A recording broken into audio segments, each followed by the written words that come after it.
വെഞ്ഞാറമൂട് കൂട്ടക്കൊലപാതക കേസിലെ ഏക പ്രതിയായ അഫാൻ ജീവനൊടുക്കാൻ ശ്രമിച്ചതും അവന്റെ നില അതീവ ഗുരുതരമാകുന്നതിനെ തുടർന്ന് വെന്റിലേറ്ററിൽ പ്രവേശിപ്പിച്ചതൊക്കെ നമ്മൾ വാർത്തകളിലൂടെ അറിഞ്ഞതാണ്. അത്രയ്ക്ക് സീരിയസ് ആയിരുന്നു എന്നാണ് നമ്മൾ ആ മെയിൻ ചാനൽ വാർത്തകളിൽ നിന്നൊക്കെ നമുക്ക് മനസ്സിലായത്. അതായത് മരിച്ചു പോകുമെന്ന് ഞാൻ ഉൾപ്പെടെയുള്ള എല്ലാവരും ധരിച്ചു വെച്ചിരുന്നതും ഇത് അഫാന്റെ മരണം തന്നെയായിരുന്നു. എന്നാൽ ഇപ്പോൾ അറിയാൻ കഴിയുന്നത് എന്താണെന്ന് വെച്ചാൽ അവന്റെ ആരോഗ്യനിലയിൽ കാര്യമായിട്ടുള്ള പുരോഗതി ഉണ്ട് എന്നുള്ളതാണ്. കഴിഞ്ഞ ആഴ്ച തന്നെ ഇവനെ ഈ ഒരു വെന്റിലേറ്ററിൽ നിന്ന് മാറ്റുകയും ചെയ്തു. അവനിപ്പോൾ ഉള്ളത് ഈ ട്രിവാൻഡ്രത്തെ മെഡിക്കൽ കോളേജിലെ തടവുകാരെ പാർപ്പിക്കുന്ന പ്രത്യേക സെല്ലിലാണ്. അതായത് ഇതിൽ നിന്ന് നമുക്ക് എല്ലാം മനസ്സിലാവുന്നതെന്ന് വെച്ചാൽ ഇനിയും അവൻ ആ ഒരു നരകയാതനകൾ അനുഭവിക്കാൻ ബാക്കിയുണ്ട് എന്ന് തന്നെ. അതായത് ഈ ഒരു പ്രപഞ്ച ശക്തി അതിനു വേണ്ടിയിട്ട് അവന്റെ ജീവൻ മെച്ചം വെച്ചതാണ് എന്ന് നമുക്ക് പറയാം. ഇവനൊരു ആത്മഹത്യാ ശ്രമം നടത്തിയ സമയത്ത് തന്നെ മെയിനായിട്ടെന്ന് വെച്ചാൽ ഇവന്റെ കഴുത്തിന്റെ ഞരമ്പിനാണ് ഗുരുതരമായിട്ടുള്ള പരിക്കുണ്ടായത്. അത് അവന്റെ ഓർമ്മശക്തിയെ കാര്യമായിട്ട് ബാധിച്ചിട്ടുണ്ട് എന്നും പുറത്തു വരുന്ന റിപ്പോർട്ടിൽ പറയുന്നത്. അതായത് ചികിത്സയിലൂടെ കുറച്ചൊക്കെ ഭേദപ്പെടുത്താൻ കഴിഞ്ഞിട്ടുണ്ടെങ്കിലും ഇവനെ എന്തായാലും ഉടനെയൊന്നും ജയിലിലേക്ക് മാറ്റാൻ സാധിക്കില്ല എന്ന് തന്നെയാണ് ഈ ഒരു അധികൃതർ പറയുന്നത്. ഈ പരിക്ക് മൂലം ഇവന്റെ ഓർമ്മശക്തിയിൽ കാര്യമായിട്ട് പ്രശ്നങ്ങൾ ഉണ്ടായിട്ടുണ്ട്. ഇത് അഫാനെ നോക്കുന്ന ഡോക്ടർ സർട്ടിഫൈ ചെയ്ത ഒരു കാര്യം തന്നെയാണ്. അതുകൊണ്ട് തന്നെ ഇനി ഈ ഒരു വിചാരണയൊക്കെ ഏത് കാലത്ത് നടക്കുമെന്നുള്ള കാര്യത്തിൽ നമുക്ക് സംശയങ്ങൾ തന്നെയാണ്.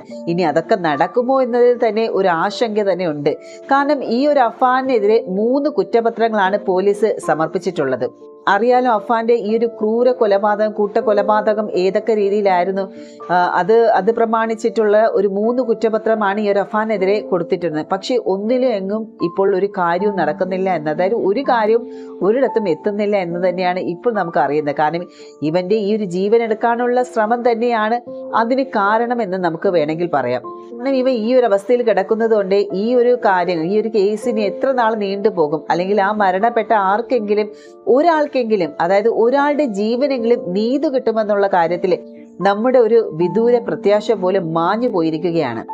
കാരണം മറ്റൊന്നുമല്ല, ഈ ഒരു പ്രതിയുടെ ആരോഗ്യനിലയും മാനസിക നിലയൊക്കെ മെച്ചപ്പെട്ടതാണെന്ന് ഈ ഒരു കോടതിക്ക് ബോധ്യപ്പെടണം, അല്ലെങ്കിൽ ഈ ഒരു വിചാരണ നേരിടാൻ ഇയാൾ പ്രാപ്തമാണെന്നുള്ളത് ബഹുമാനപ്പെട്ട കോടതിക്ക് അത് ബോധ്യമായാൽ മാത്രമാണ് ഇനി ഈ ഒരു കുറ്റപത്രത്തിൽ എന്തെങ്കിലും ഒരു നീക്കുപോക്ക് ഉണ്ടാവുകയുള്ളൂ. ഇനി അത് എന്നത്തേക്കാണ്, എത്ര ദിവസത്തേക്കാണെന്നുള്ള കാര്യത്തിൽ നമുക്ക് സംശയം തന്നെ. കാരണം ഇവൻ ഏറെക്കുറെ ഇവന്റെ ആരോഗ്യമൊക്കെ വീണ്ടെടുത്തെങ്കിലും ഇവനെ തുടർന്നുള്ള നിരീക്ഷണവും സംരക്ഷണവും പിന്നെ മാനസിക ആരോഗ്യ വിദഗ്ധരുടെ ഈ ഒരു സേവനവും ഒക്കെ ആവശ്യമാണെന്നാണ് ഈ ഒരു ജയിൽ അധികൃതർ പറയുന്നത്. അപ്പോൾ ഇനിയിപ്പോൾ ആശുപത്രിയിൽ പോലീസുകാരുടെ കാവലിൽ കൃത്യസമയങ്ങളിലെ ചികിത്സയും ആഹാരവും വിശ്രമവും ഒക്കെ ആയിട്ട് അവൻ സുഖവാസമായിരിക്കും. ഇതൊക്കെ കാണുമ്പോഴാണ് കുറച്ചേറെ മലയാളികൾക്ക് ഇത് ഓർത്തൊരു വേദന തന്നെയാണല്ലേ. കാരണം പല രീതിയിൽ നമുക്കിത് വേണ്ട എന്ന് വിചാരിച്ചിരുന്നാൽ പോലും നമ്മൾ അറിയാതെ ഇതിനെക്കുറിച്ച് പ്രതികരിച്ചു പോകും. കാരണം നമുക്ക് പ്രതികരിക്കാതിരിക്കാൻ കഴിയില്ല. ഏതായാലും ഒരു കാര്യം ഉറപ്പാണ്, ഇവന്റെ ജീവൻ മെച്ചം വെച്ചിട്ടുണ്ടെങ്കിൽ, കാരണം അതീവ ഗുരുതരമായിട്ടുള്ള ഒരു അവസ്ഥയിലായിരുന്നു ഇവൻ, മരിച്ചു പോകുമെന്ന് തന്നെയാണ് സകലരും വിചാരിച്ചിരുന്നത്.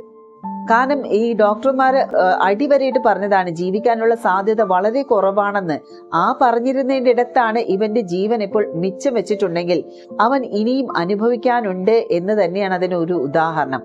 പിന്നെ അവന് ഓർമ്മ നഷ്ടപ്പെട്ടു അല്ലെങ്കിൽ ഓർമ്മ ഇല്ലാതാകുമെന്ന് പറയുന്നിടത്ത് ഇവന് എന്നേക്കുമായി ഇവന്റെ ചെയ്ത കൊടുംപാതകങ്ങളെല്ലാം മാഞ്ഞു പോകുമെന്ന് ഒരിക്കലും നമുക്ക് കരുതാൻ സാധിക്കില്ല. കാരണം ആ ഒരു തെറ്റ്, അതായത് ഇവൻ ചെയ്ത ആ തെറ്റ് അവന്റെ മനസ്സിൽ നീറി തന്നെ കഴിയും. അവൻ അങ്ങനെ തന്നെ കഴിയേണ്ടവനാണല്ലേ. നീറി അവസാന സ്വയം, അതായത് ആദ്യം അവൻ ചെയ്തതുപോലെ തന്നെ നിയമം നൽകുന്ന വധശിക്ഷ ആയിരിക്കില്ല, അല്ലെങ്കിൽ കടുത്ത ശിക്ഷ ആയിരിക്കില്ല ഇവന് കൊടുക്കുന്നത്. എന്തായാലും നമ്മുടെ ഈ ഒരു കാലം എന്ന് പറയുന്നത് വലിയൊരു ശിക്ഷ തന്നെ കാത്തു വെച്ചിട്ടുണ്ട് എന്ന് തോന്നുന്നു. കാരണം ഇവന്റെ കൈകൊണ്ട് തന്നെ ഇവൻ മറ്റുള്ളവരെ തീർത്തത് പോലെ തന്നെ ഇവനും സ്വയം ഒടുങ്ങുന്ന ഒരു അവസ്ഥയിലേക്ക് തന്നെ വരും. ഇപ്പം പലതവണ ഇവൻ ആത്മഹത്യക്ക് ശ്രമിച്ചത് കൊണ്ട് തന്നെയാണ് ഇപ്പോൾ ഈ ഒരു അതീവ ജാഗ്രതയിലായിരിക്കും ഇവനെ പോലീസുകാരെല്ലാം നോക്കുന്നത്. പക്ഷെ ഇങ്ങനെയുള്ള ആൾക്കാരെ എന്തിനാണ് ഇങ്ങനെ മെച്ചം വെച്ച്, അതായത് ഈ നാട്ടുകാരുടെ ഒരു ഒരു ക്ഷമയെ തന്നെ പരീക്ഷിക്കുന്നത് തന്നെയാണ്.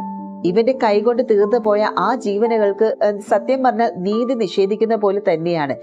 നമ്മുടെ നാട്ടിൽ തന്നെ നമ്മൾ ഏറെക്കുറെ നോക്കുവാണെങ്കിൽ അധ്വാനിച്ച് കുറെ ആളുകളുടെ ജീവനും ജീവിതവും രക്ഷപ്പെടുത്തിയെടുത്ത ആളുകൾക്കൊക്കെ ഇത്തരം ചികിത്സയും സൗകര്യങ്ങളൊന്നും അതുപോലെ തന്നെ സംരക്ഷണം ഒന്നും കിട്ടാത്ത ഈ ഒരു നാട്ടിലെ ഇത്രയും ആളുകളെ ഒരു ദാക്ഷിണ്യവും ഇല്ലാതെ കൊല ചെയ്തിട്ട് അതെല്ലാം പോലീസുകാരുടെ ഏറ്റവും മടുത്ത നിമിഷത്തിൽ ഏറ്റു പറഞ്ഞവനാണ്.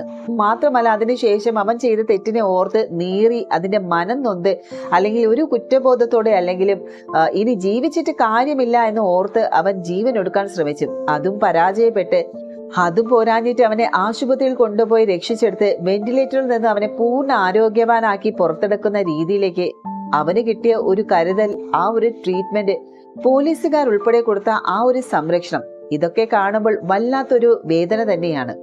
ഒരു കാര്യം ഓർക്കുക, അവൻ ആ ഒരു തെറ്റ് ചെയ്തിട്ട് ഏറ്റു പറഞ്ഞവനാണ്. എല്ലാം അവൻ തുറന്നു പറഞ്ഞതാണ്. പോരാത്തതിന് ബാക്കി അവന്റെ മാതാപിതാക്കളും പറഞ്ഞിട്ടുള്ളതാണ്. ഇനിയും എന്തിനാണ് ഇവനെ പോലെയുള്ള ഇത്തരം ക്രിമിനലുകളെ അവിടെ ഇട്ട് കൊഴിപ്പിക്കുന്നത്? അല്ലെങ്കിൽ എന്താണ് ഇനി അവന്റെ വായിൽ നിന്ന് നമുക്ക് കേൾക്കാനുള്ളത്? എന്ത് തെളിയിച്ചാണ് ഇവന് ഈ ഒരു ശിക്ഷ വിധിക്കാൻ നമ്മുടെ നിയമവ്യവസ്ഥ കാത്തിരിക്കുന്നത്? ശരിക്കും പറഞ്ഞാൽ അതിനെക്കുറിച്ചും ആലോചിക്കണം. കാരണം എന്തിനാണ് ഇത്ര കാലതാമസം? എല്ലാ കേസു കാര്യങ്ങളിലും പോലീസ് ഇടപെട്ടും അല്ലെങ്കിൽ തെളിവുകൾ എന്താണെന്നുള്ളത് നമ്മുടെ കൺമുന്നിൽ വന്ന ഒരു കാര്യം തന്നെയാണ്. എന്നിട്ടും അവന് ഈ ഒരു ശിക്ഷ നടപ്പിലാക്കാൻ എന്തേ ഇത്ര കാലതാമസം എന്നുള്ള കാര്യത്തിൽ ഓരോ മലയാളികൾ ചോദിച്ചു പോവുകയാണ്. എന്തായാലും അഫാൻ ഇപ്പോൾ എന്താ പറയാ, നല്ല ആരോഗ്യവാനായിട്ട് ഇപ്പോൾ പ്രത്യേക സെല്ലിലും വെന്റിലേറ്ററിൽ ചികിത്സ, സംരക്ഷണം, ഫുഡ് ഇതെല്ലാം അയാൾക്കായിട്ട് തന്നെ ഒരുക്കുന്നുണ്ട്. പക്ഷേ അയാളുടെ കൈകൊണ്ട് കൊല്ലപ്പെട്ട ആ ഒരു ജീവനുകൾക്ക് എന്തെങ്കിലും നീതി കിട്ടുന്നുണ്ടോ? അവർക്ക് കിട്ടേണ്ട നീതി അവർക്ക് കിട്ടുന്നില്ല. പക്ഷേ ഇവിടെയാണെങ്കിലോ അഫാന് നേരെ മറിച്ചാണ് കാര്യങ്ങൾ നടക്കുന്നത്.